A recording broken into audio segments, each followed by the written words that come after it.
नमस्कार मित्रांनो, आज आपण अमेरिकेतील एका अत्याधुनिक रुग्णालयाची माहिती घेणार आहोत।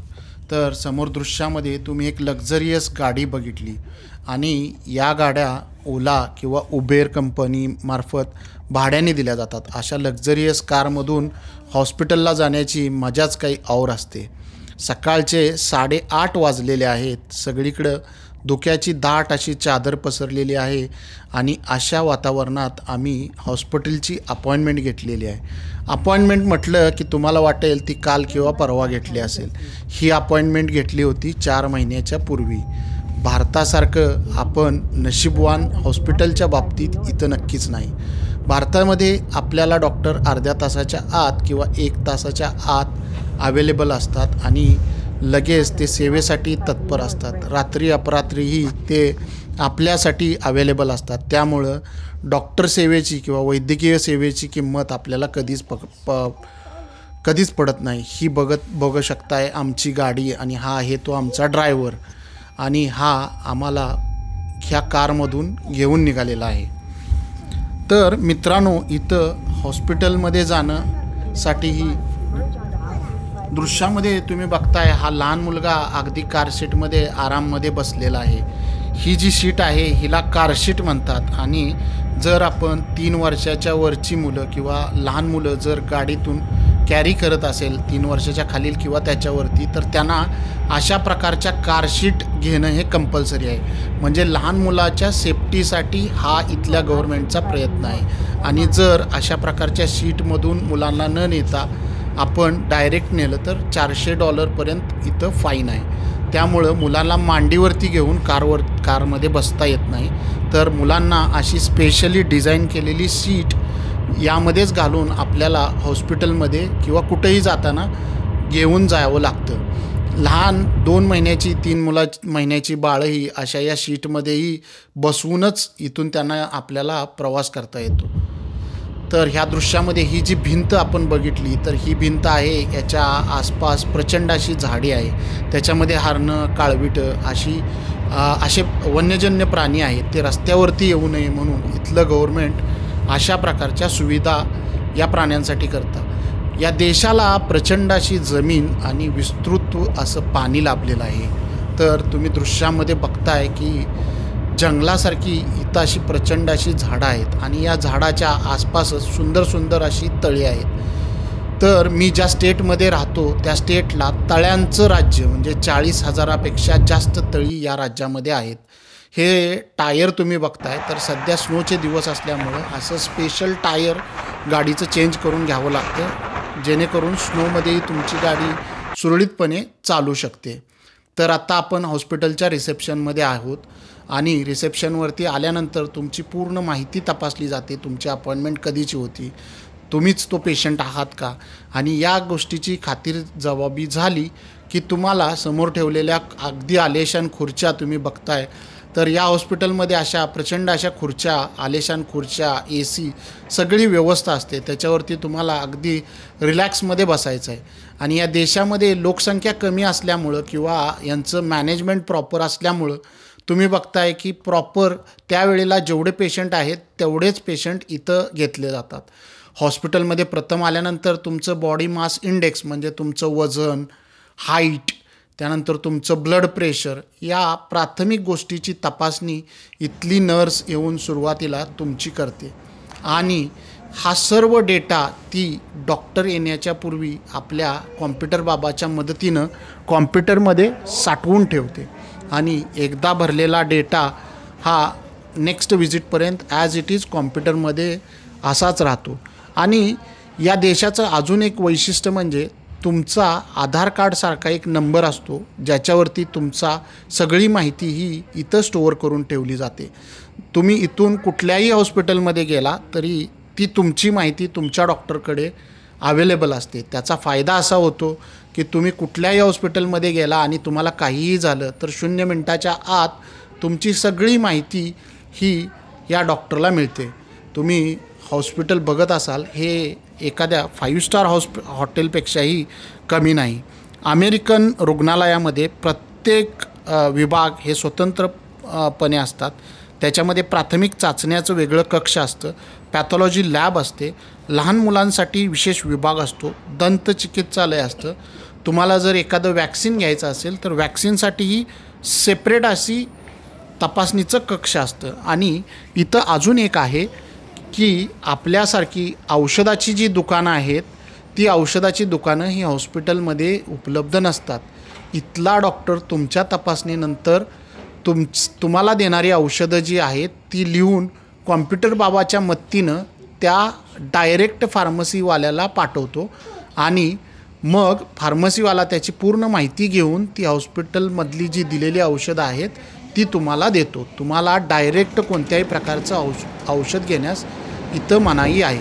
तुम्ही बघताय की या दृश्यामध्ये हे एक अपंग गृहस्थ आहेत आणि त्यांच्यासाठी ही हॉस्पिटलमध्ये अशी व्यवस्था केली आहे की तुम्ही ज्यावेळी दरवाजाच्या समोर उभा राहता तर ॲटोमॅटिकली हे डोअर ओपन झालेलं तुम्ही बघितलं.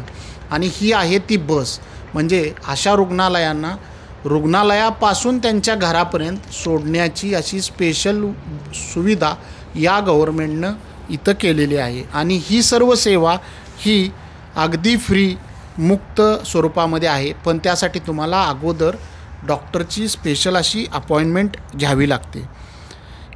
इथं तुमची ज्यावेळी शारीरिक प्राथमिक तपासणी होते त्यानंतर तुम्हाला तुमच्या मेन डॉक्टरकडे जाता येतं.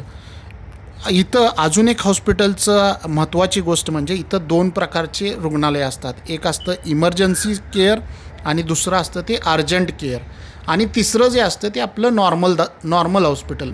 पण या सगळ्यांसाठी तुम्हाला अगोदर अपॉइंटमेंट ही घ्यावीच लागते. आणि इन केस जर तुम्ही समजा एकदम अचानक आजारी पडला आणि तुम्हाला हॉस्पिटलमध्ये जायचं आहे तर तुम्हाला अर्जंट केअर म्हणून हॉस्पिटल आहे जिथं 4 तासापेक्षाही जास्त वेटिंग पिरियड असतो आणि तुमच्या बॉडीच्या कंडिशननुसार तुम्हाला तिथं ॲडमिशन दिलं जातं. रुग्णालयात कोणतीही सेवा घेण्यासाठी ऑनलाईन किंवा फोनद्वारे आपल्याला आपली अपॉइंटमेंट घ्यावी लागते. इथले जे हॉस्पिटलचे कर्मचारी आहेत तुम्ही फोन केल्यानंतर तुमची पूर्ण इन्फॉर्मेशन त्यांच्या डेटाबेसमध्ये भरून घेतात आणि त्यानंतरच तुम्हाला हॉस्पिटलमध्ये परमिशन देतात. या हॉस्पिटलचं वैशिष्ट्य म्हणजे तुम्ही बघू शकत असाल प्रचंड असा विस्तीर्ण असा हॉस्पिटलला स्पेस आहे. कमीत कमी 100 ते 500 बेडपर्यंतची फॅसिलिटी या हॉस्पिटलमध्ये असेल आणि अगदी रिलॅक्स वातावरणामध्ये तुम्हाला इथं चेक केलं जातं.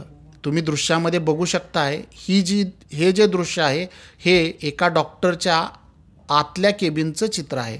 ही जी चेअर ठेवलेली आहे याच्यावरती तुम्हाला झोपायचं आहे आणि त्यावर तुमची प्राथमिक सगळं तपासण्या केल्या जातात आणि त्याच्यावरती जो पेपर अंतरलेला आहे तो आहे टिश्यू पेपर आणि तो प्रत्येक तपासणीनंतर प्रत्येक रुग्णासाठी फ्रेश घेतला जातो. अशा प्रकारचे मॅगझिन, हँड सॅनिटायझर हे हॉस्पिटलमध्ये ठेवलेले असतात आणि हे हॉस्पिटल सुसज्ज अशा यंत्रणेनी सज्ज असं हॉस्पिटल आहे ज्याच्यामध्ये सगळी इन्स्ट्रुमेंट आहेत. ती जी इन्स्ट्रुमेंट आहेत किंवा सर्व डॉक्टरांनी वापरली जाणारी वैद्यकीय उपकरणं आहेत ती अत्याधुनिक स्वरूपाची असतात. हे आहे कॉम्प्युटर ज्याच्यामध्ये हे डॉक्टर इथं चेअरवरती बसून पूर्ण आपली माहिती ही लोड करून ठेवतात आणि नेक्स्ट टाईम ज्यावेळी तुम्ही याल त्यावेळी तुमची माहिती यातून घेतात. प्रत्येक हॉस्पिटलमध्ये इथं आरसाही तुम्हाला बघायला मिळतो. दृश्यामध्ये तुम्ही बघितलं की ॲटोमॅटिकली ते डोअर ओपन झालेलं आहे आणि काही पेशंट आपल्या तपासण्या पूर्ण करून बाहेर निघून गेलेले आहेत. अशा प्रकारची सगळी इथं जी सुविधा आहे ती अत्याधुनिक सुविधा आहे. अजून एक पेशंट येतो आहे आणि हे डोअर ॲटोमॅटिकली ओपन केलं जातं. काही ठिकाणी हँडिकॅप रुग्णांसाठी स्पेशल अशा प्रोव्हिजन केलेल्या आहेत. हे आहे पेडॅट्रिक हॉस्पिटल आणि यामध्ये लहान मुलांची काळजी कशी घेतली जाते तर इथले जे डॉक्टर आहेत ते लहान मुलांच्या बरोबर लहान मुलांच्या सारखं वागतात. म्हणजे लहान मुलांना आवडणारी गाणी म्हणतात, लहान मुलांना आवडणारी खेळणी देतात, त्यांना आवडणारी मॅगझिन वाचायला देतात आणि मग हे सगळं झालं की मग त्यांची तपासणी करायला घेतात. त्यामुळं आपल्यासारखी इथं लहान मुलं अगदी कमी रडताना मी पाहिले अर्थात इथं लोकसंख्या कमी असल्यामुळं डॉक्टरांना पेशंटला द्यायला पुरेसा वेळ पण आहे आणि या देशाचे कायदे कडक असल्यामुळं जोपर्यंत पेशंटचं समाधान होत नाही तोपर्यंत इथल्या डॉक्टरला पूर्ण माहिती देणं हे बंधनकारक आहे. ऑन ॲन ॲव्हरेज इथं प्रत्येक पेशंटला 20 ते 30 मिनिट पूर्ण तपासणी करण्यासाठी डॉक्टर हा पूर्ण वेळ देतात. इथं बघताय तुम्ही की एक लहान मुलांची कशी काळजी घेतली जाते आणि तुम्ही बघताय इथं हॉस्पिटल म्हणजे अगदी मंदिरासारखं किंवा स्वतःच्या घरासारखं असतं. तर एक मनुष्य आपल्या नातीला अगदी म्युझिकच्या साहाय्यानं खेळवत आहे. या हॉस्पिटलमध्ये तुम्हाला सर्व प्रकारच्या सोयी दिल्या जातात. तुमचे मोबाईल तुम्ही चार्ज करू शकता, लॅपटॉप घेऊन तुम्ही काम करू शकता. अशा सर्व फॅसिलिटी तुम्हाला या हॉस्पिटलमध्ये दिल्या जातात. या हॉस्पिटलमध्ये या समोरच्या चित्रामध्ये तुम्ही बघताय की ही नर्स त्या पेशंटला घ्यायला बाहेर आलेली आहे आणि त्या पेशंटला ती घेऊन इनसाईड निघालेली आहे. ती त्या डॉक्टरपर्यंत सोडणार आणि मग तिथून त्या डॉक्टरनी पुढची तयारी चालू होणार. या दृश्यामध्ये तुम्ही बघताय की हा एक हॉस्पिटलचा पॅसेज आहे ज्याच्यामध्ये सध्या न्यू इयर किंवा क्रिसमस असल्यामुळं सजावट करून हा पॅसेज ठेवलेला आहे. यामध्ये दात आणि तोंडाच्या आरोग्यासाठी वेगवेगळे विभाग आहेत आणि तिथं वेगवेगळे उपचार, दाताच्या रिलेटेड उपचार या सेक्शनमध्ये केले जातात. पुढचा जो सेक्शन तुम्ही बघताय तर तिथं लहानांपासून मोठ्यापर्यंत प्रौढांच्यापर्यंत सगळ्यांचं लसीकरण करण्यात येतं.